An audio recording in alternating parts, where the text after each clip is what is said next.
তার মুখে রাগ ফুটে উঠেছিল। জিন বলল, আমরা কি একমত হইনি যে তুমি আর এখানে আসবে না? কাঠুরে হতাশার সাথে উত্তর দিল, আমার প্রতিবেশী আমার সাথে প্রতারণা করেছে এবং আপনি আমাকে যে ভেড়াটি দিয়েছিলেন তা চুরি করেছে। আমি এখানে এসেছি কারণ আমি, আমার স্ত্রী এবং আমার সন্তানরা ক্ষুধার্ত। জিন মাথা নিচু করল এবং বলল, এটি শেষবারের মতো। যদি তুমি এটিও হারাও তবে তুমি আর কখনো আমার মুখ দেখতে পাবে না।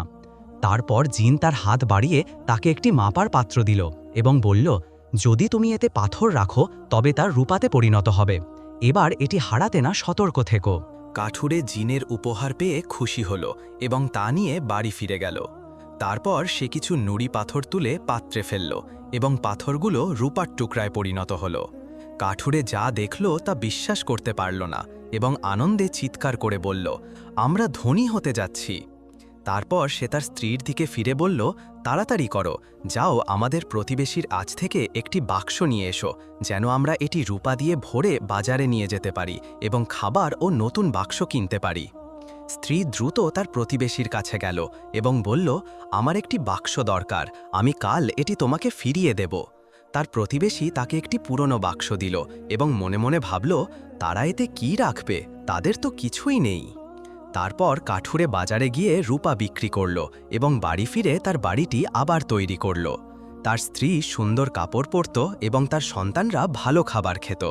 তাদের প্রতিবেশী তাদের দিকে তাকাত এবং মনে মনে বলতো, তারা আমাদের কাছে খাবারের অবশিষ্টাংশ চাইত, আর এখন তাদের অবস্থা বদলে গেছে এবং তারা আমাদের চেয়ে ভালো অবস্থায় আছে।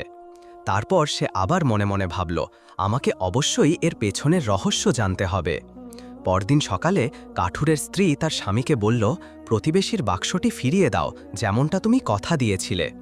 সে বাক্সটি নিল এবং বাড়ি থেকে বের হতে যাচ্ছিল, তখন তার মনে পড়ল যে বাক্সে কিছু পাথর রয়েছে যা রূপাতে পরিণত হয়েছিল।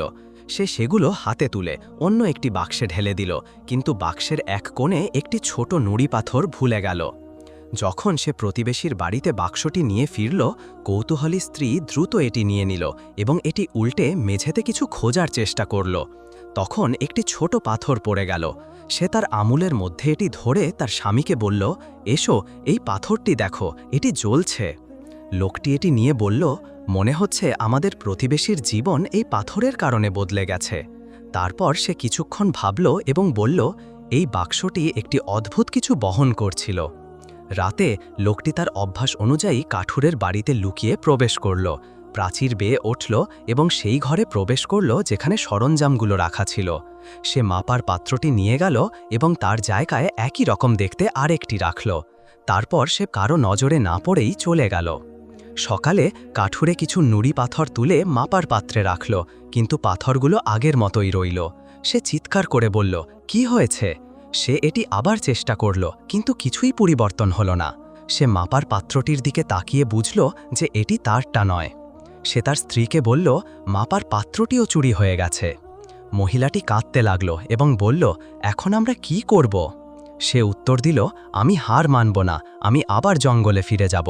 কাঠুরে তার অভ্যাস অনুযায়ী জঙ্গলে ফিরে গেল এবং সেখানে দীর্ঘক্ষণ অপেক্ষা করল। তারপর সে তার কুড়াল দিয়ে গাছে আঘাত করতে শুরু করল। জিন তার সামনে হাজির হলো এবং কঠোরভাবে বলল, তুমি কি এখনও এখানে?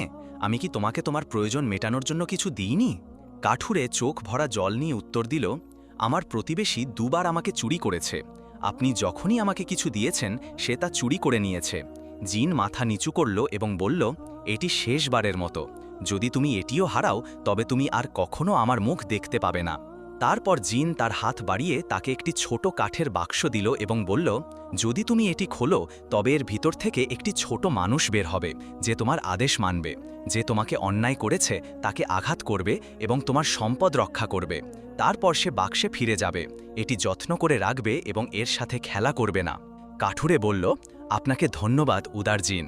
সে বাক্সটি নিয়ে তার বাড়িতে গেল এবং এটি খুলল। একটি ছোট মানুষ বের হয়ে এলো এবং বলল, আপনি আমাকে কি আদেশ করেন? কাঠুরে বলল, যাও, বাড়িটি পরিষ্কার করো এবং আমাদের জন্য রান্না করো। ছোট মানুষটি তার কথা মানল এবং আদেশ অনুযায়ী কাজ করল। তারপর সে বাক্সের ভিতরে ফিরে গেল।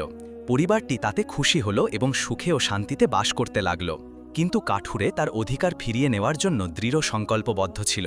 সে ছোট মানুষটিকে তার প্রতিবেশীর বাড়িতে গিয়ে ভেড়া এবং মাপার পাত্রটি ফিরিয়ে আনতে এবং তা না করা পর্যন্ত ফিরে না আসার নির্দেশ দিল। ছোট মানুষটি তীরের মতো দ্রুতগতিতে প্রতিবেশীর বাড়িতে প্রবেশ করল। যখন লোকটি তাকে দেখল, সে চিৎকার করে বলল, এটা কি? ছোট মানুষটি উত্তর দিল, আমি আমার মালিকের দাস, আমি যা চুরি করেছ তা ফিরিয়ে নিতে এসেছি।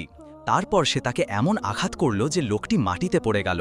তারপর সে ছাদে লাফিয়ে উঠে মাপার পাত্রটি নিল, ভেড়াটিকে টেনে নিয়ে কাঠুর বাড়িতে ফিরে গেল এবং নিজেকে বাক্সের ভিতরে বন্ধ করে দিল। পরদিন সকালে কাঠুরে তার দরজায় শব্দ শুনতে পেল। সে বাইরে গেল এবং দেখল যে সৈন্য, বিচারক এবং প্রতিবেশী সেখানে রয়েছে, যে ছোট মানুষটি তাকে আক্রমণ করেছে বলে অভিযোগ করছে। বিচারক কাঠুরেকে জিজ্ঞেস করলেন, তুমি এ কি করেছ? তুমি কি কাউকে তোমার প্রতিবেশীকে মারতে পাঠিয়েছ? কাঠুরে উত্তর দিল, আমি শুধু আমার জিনিস ফিরিয়ে নিয়েছি। বিচারক বললেন, আমি তোমার কথা বিশ্বাস করি না, আমাকে সেই বাক্সটি দেখাও। কাঠুরে সেটি বের করে খুলল। ছোট মানুষটি বেরিয়ে এলো এবং বলল, আপনি আমাকে কি আদেশ করেন? কাঠুরে তাকে বলল, সব মিথ্যাবাদী ও অত্যাচারীকে মারো। ছোট মানুষটি ছুটে গিয়ে প্রতিবেশীকে, তারপর সৈন্যদের এবং তারপর বিচারকের দিকে ঘুরল। তখন কাঠুরে তাকে বলল, বিচারক ছাড়া। বিচারক হেসে বললেন, আমি আপনাকে বিশ্বাস করি, আপনি আসলেই একজন ক্ষতিগ্রস্ত মানুষ এবং আপনার প্রতিবেশী মানুষরূপী শয়তান। তারপর বিচারক ভেড়া এবং মাপার পাত্রটি আনুষ্ঠানিকভাবে কাঠুরেকে ফিরিয়ে দেওয়ার নির্দেশ দিলেন এবং তার প্রতিবেশীকে সতর্ক করে দিলেন যে যদি সে আবার চুরি করে তবে তাকে কঠোর শাস্তি দেওয়া হবে। কাঠুরে তার বাড়িতে ফিরে গেল, তার জীবন শান্ত হল এবং তার খ্যাতি গ্রামে ছড়িয়ে পড়ল।